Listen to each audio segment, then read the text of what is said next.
Então, pessoal, vamos retornando, né? E como eu estava dizendo, é muito importante que você verifique, né, na situação de conflito, então, entre clientes, num processo aí que envolvam vários clientes, né? Isso eu dei o exemplo até dos herdeiros, que o Código de Ética ele dá essa abertura, né, para o advogado fazer a opção aí por um dos clientes e renunciar aos demais, né? Mas conforme o meu posicionamento, eu acho bem complicado, eu prefiro renunciar a todos. Por quê? Porque tem que resguardar sempre o sigilo, né? E aí, em um processo que você está, principalmente de inventário, que você está ali tendo contato com todos, é muito complicado, não é verdade? E o artigo 21, ele vem complementar o artigo 20, né? Diz respeito aí, o advogado ao postular em nome de terceiros contra ex-cliente ou ex-empregador, né, judicial ou extrajudicialmente, também deve resguardar o sigilo profissional. E aí, né, há um estabelecimento de um prazo de pelo menos 2 anos. Então, somente depois, após 2 anos, né, que o advogado aí tenha concluído um patrocínio de uma causa para aquele cliente, né, ele pode advogar contra, em face desse cliente, né, só após 2 anos. Mas mesmo assim, ele tem que resguardar o sigilo profissional. Eu prefiro também não atuar, tá? Então, eu nunca, jamais aí na minha carreira, eu tenho mais de 20 anos de carreira, eu jamais acionei um cliente, tá certo? Por exemplo, né, se você precisa entrar com uma execução de honorários em face desse cliente, aí não requer o prazo de 2 anos, né? Você pode entrar aí com um pedido, com a execução do contrato ou com uma cobrança, né, dos seus honorários, aí você mesmo que pode estar advogando por você mesmo, né?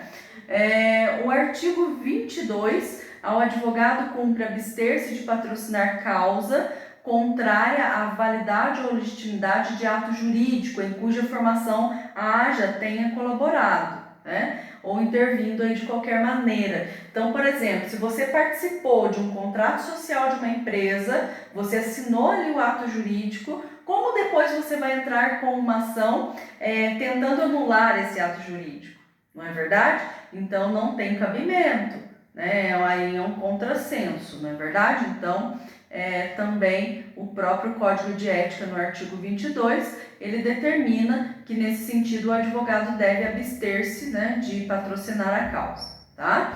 O artigo 23 é direito e dever do advogado assumir a defesa criminal sem considerar a sua própria opinião sobre a culpa do acusado, né? E aí nós devemos levar em consideração que o acusado, conforme a própria Constituição Federal ela determina, ele tem direito ao contraditório, ele tem direito à ampla defesa, né? Então, e o advogado, ele vai exercer esse papel, né? Então, nesse sentido, é dever sim, né, do advogado assumir a defesa criminal sem considerar a sua própria opinião sobre a culpa do acusado, tá certo?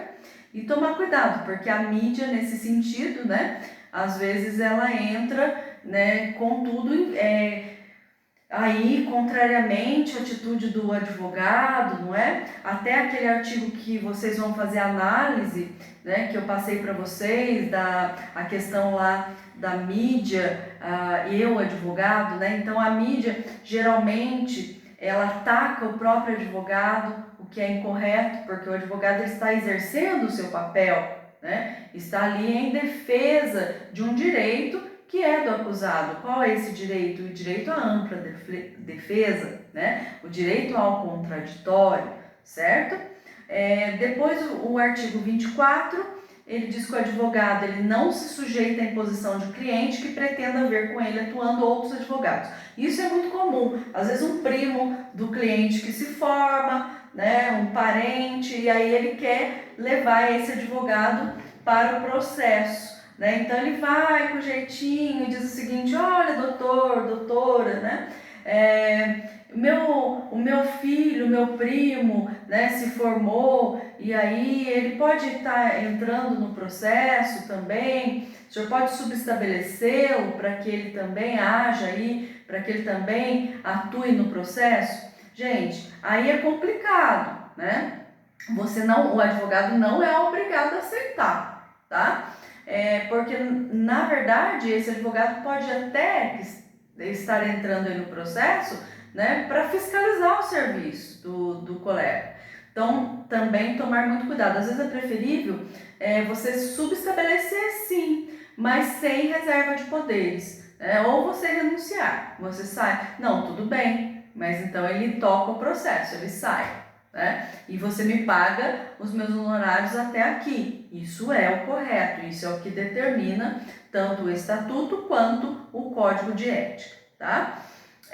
O artigo 25 diz que é defeso, ou seja, é proibido ao advogado funcionar no mesmo processo simultaneamente como patrono e preposto. Eu já falei também essa situação lá atrás, né? Quando eu falei de um advogado de uma mesma sociedade estar atuando aí, de dois advogados de uma mesma sociedade, por exemplo, atuando em defesa de direitos opostos, né? Então isso não pode, a mesma situação, não pode atuar como advogado e como preposto, né? Então o próprio código ele veda essa situação, tá?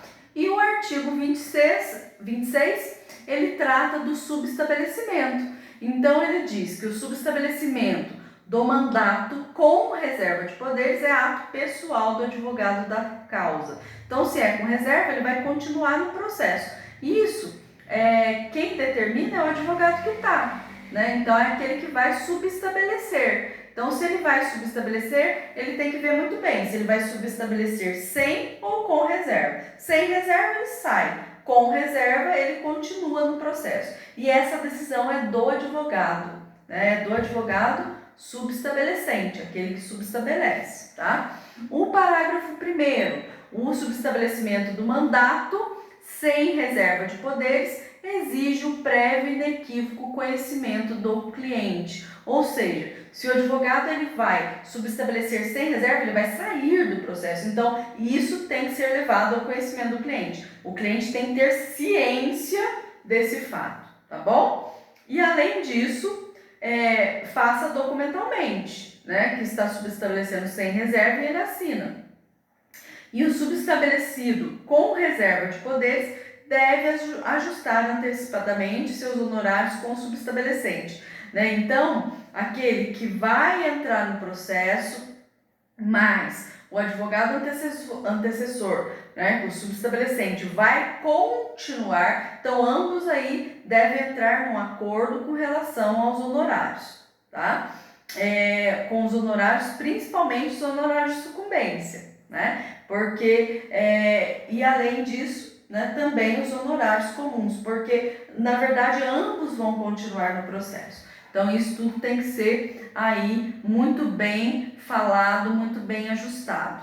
Tudo bem? Então, vejam só, com relação a essa parte, né, da relação aí com o cliente, nós finalizamos agora. Depois vocês vão ter acesso também a eu deixei algumas questões de fixação no AVA para vocês, tá certo?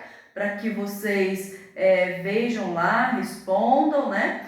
Para ver aí o que aproveitaram, né, o que com relação à nossa aula, né, essa videoaula. Depois nós vamos, em seguida, né, ver aqui que o próprio Código de Ética, ele já discrimina, né, no artigo 27, as relações com os colegas, agentes públicos, autoridades, servidores públicos e terceiros. Então, aqui, né, das relações aí, né, mesmo com, por exemplo, serventuários da justiça, juiz, né, com os próprios colegas. Então, o artigo 27, ele inicia estabelecendo que o advogado ele deve observar nessas relações aí, né, com colegas de profissão, com agentes políticos, com autoridades, servidores públicos, terceiros em geral, né, o dever do quê? O dever de urbanidade, né, respeito, consideração, isso, né, para com essas pessoas e também devendo exigir essa reciprocidade, ou seja, né, essas pessoas também devem tratar o advogado com o mesmo pé de igualdade, com respeito, com consideração, com urbanidade, né? E o parágrafo 1º, ele estabelece que esse dever de urbanidade, ele tem que ser observado, né, em todos os atos, manifestações, né, inclusive também nos pleitos eleitorais da OAB, né? Porque, gente, é uma disputa quando tem eleição na OAB, né? E aí, esse parágrafo ele estabelece que também nas eleições, embora esteja ali tendo, né, uma disputa, tem que ter sempre esse respeito, essa urbanidade, né, essa consideração, tá? Já o parágrafo 2º, ele trata da questão da ofensa, né, a honra do advogado ou a própria imagem da instituição, né? Então, se houver uma situação aí de ofensa à honra ou mesmo, né, de mácula a toda a classe dos advogados, nesse caso deve-se instaurar um processo ético disciplinar, né, e ao mesmo tempo também dar ciência à autoridade competente, né?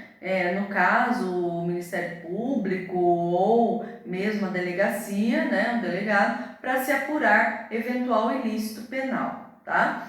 Então, o parágrafo 2º aqui do artigo 27, ele diz, vejam bem, no caso de ofensa à honra do advogado ou à imagem da instituição, adotar-se-ão as medidas cabíveis instaurando-se processo ético disciplinar e dando-se ciência às autoridades competentes para apuração de eventual ilícito penal. Isso aconteceu, pessoal, naquele caso daquela advogada que foi algemada em uma audiência. Não sei se vocês se recordam, foi no Rio de Janeiro, né? E aí ela foi injustamente algemada, ela se alterou, obviamente, né? E a autoridade disse ali, o juiz, que teve um desacato e tal, né? Mas a OAB imediatamente entrou com as medidas, né, necessárias, fez um desagravo no dia seguinte, né, porque realmente foi vexatório para toda a classe dos advogados, né? Então isso aí,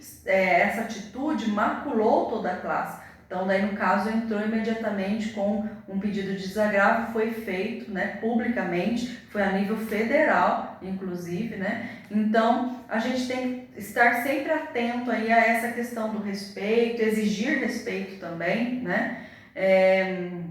O advogado, ele não é simplesmente, né, o que a gente brinca, né? Ele não serve só para assinar petição e carregar petição, né? Mas ele está ali na defesa do direito da pessoa, né? O advogado é indispensável à administração da justiça, certo? O artigo 28, consideram-se imperativos de uma correta atuação profissional o emprego, né, de uma linguagem escorreita, polida, né, sempre observando aí a técnica jurídica, né? Já vi vários casos de juízes oficiando a OAB, né, e juntando ali cópias de petições muito mal feitas, mal redigidas, com erros graves de português, de técnica, né? E aí, nesse caso, o advogado, ele tem que comprovar, inclusive fazendo uma provinha técnica mesmo, né? Que ele melhorou, né? Que ele se reabilitou aí para a profissão, tá certo? O artigo 29, por fim, ele trata, então, com relação aí ao aviltamento de honorários, né? Aí quando, por exemplo, um advogado numa relação empregatícia, né, ou numa sociedade de advogados, ou numa empresa, né, quando ele recebe muito aquém, né, do que é devido, do que ele deveria receber. Então isso é também vedado pelo próprio Código de Ética, né, o próprio aí parágrafo, o artigo 29, né, ele diz que o advogado que se valer de concurso de colegas, né, na prestação de serviços advocatícios, seja em caráter individual, seja no âmbito de sociedade de advogados, ou de empresa, ou de entidades que trabalham, dispensar-lhe-á tratamento condigno que não os torne subalternos, vejam bem, seus, nem lhes avilte os seus serviços prestados mediante remuneração incompatível com a natureza do trabalho. Então, obviamente, né, um advogado não pode ali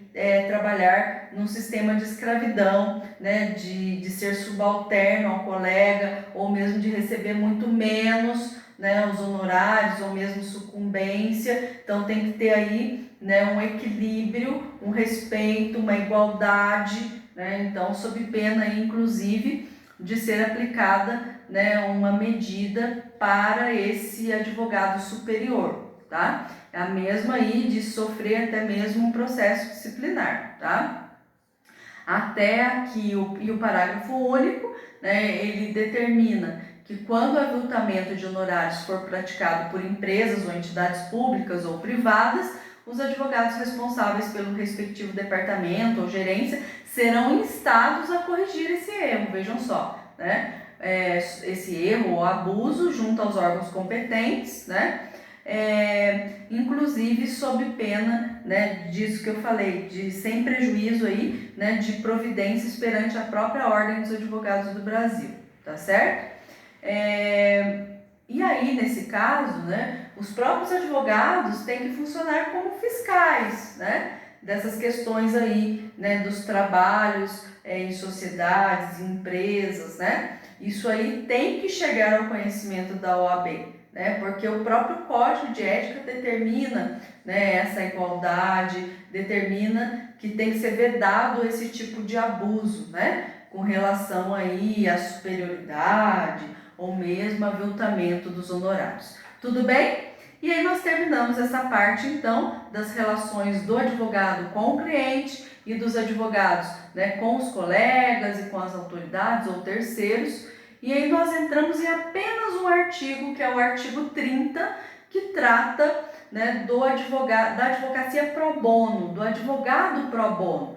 Então, vejam só, o artigo 30 do Código de Ética, ele estabelece que no exercício da advocacia pro bono, né, e ao atuar aí como defensor nomeado, conveniado ou dativo, o advogado deverá empregar o mesmo zelo, a mesma dedicação habitual que se fosse aí para um cliente particular. Então, vejam, né, o advogado pro bono, ele atua gratuitamente, mas ele tem que ter o mesmo zelo, o mesmo cuidado, a mesma atenção, não pode tratar com diferença um cliente, né, que ele atua gratuitamente de um cliente particular. Né? E vejam que aqui abrange, né, tanto o advogado nomeado quanto o advogado conveniado da assistência judiciária, né, e mesmo o advogado dativo, né, que é só para aquele ato. Né? Isso acontece muito, às vezes você está no fórum e de repente o juiz precisa de um advogado dativo para estar atuando naquele processo, você vai atuar só para aquele ato ali da audiência, por exemplo. E não é por isso que você não vai dar o mesmo tratamento, o mesmo zelo, vai ter o mesmo cuidado para com esse cliente, tá certo? Então isso também é importante. Parágrafo 1º, considera-se a advocacia pro bono a prestação gratuita, eventual, voluntária de serviços jurídicos em favor de instituições sociais sem fins econômicos e aos seus assistidos, sempre que os beneficiários não dispuserem de recursos para a contratação de um profissional. Aí eu dou exemplo, né? Atuação em prol de asilos, por exemplo, vicentinos, né, que não tem fins lucrativos. Então, o advogado ele atua ali com não eventualidade, mas para determinados atos, por exemplo, interdição, né, para pegar a curatela de um idoso. Então, e aí atua de forma gratuita, né, e aí eventual, tá certo? É um exemplo claro aí dessa situação. O parágrafo 2º, a advocacia pro bono pode ser exercida em favor de pessoas naturais que igualmente não dispuserem de recursos para, sem prejuízo do próprio sustento, contratar o advogado. Ou seja, aquela pessoa hipossuficiente, né, que não apresenta condições nenhuma, né, de contratar um advogado. Então, nessa situação, né, também há a possibilidade da advocacia pro bono. E por fim, né, o advogado pro bono ele não pode atuar para fins políticos, partidários e eleitorais, ou seja, para partidos políticos. Tudo bem? Então, respondam lá as questões, né, no AVA com relação à fixação e eu vou estar à disposição de vocês também na videoconferência, ok? Obrigada, tchau, tchau!